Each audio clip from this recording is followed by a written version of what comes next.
లేడీస్కి ఉపయోగపడే వీడియో అండి. చూడండి ట్యాప్లు అయితే ఎలా తుప్పు పట్టాయో. ఇవైతే నేను క్లీన్ చేస్తున్నాను. చూడండి ఇలా క్లీన్ చేసుకున్నామంటే పట్టిన ట్యాప్లు చాలా ఈజీగా క్లీన్ చేసుకోవచ్చు.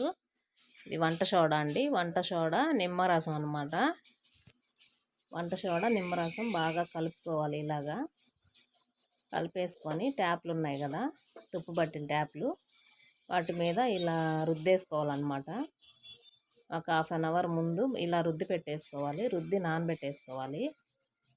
ఒక హాఫ్ అన్ అవర్ తర్వాత మనం స్టీల్ పీస్ ఉంటుంది కదా, స్టీల్ పీసు కొంచెం సోప్ వేసుకొని క్లీన్ చేసామంటే ఈజీగా పోతుందండి. కొత్త ట్యాప్ లాగా వచ్చేస్తాయి. మీరు కూడా ట్రై చేయండి. చాలా యూస్ఫుల్ అవుతుంది లేడీస్కి అయితే. చూడండి ఎలా వచ్చాయో. ఈ వీడియో మీకు నచ్చినట్టయితే లైక్ చేయండి, షేర్ చేయండి, సబ్స్క్రైబ్ చేయండి.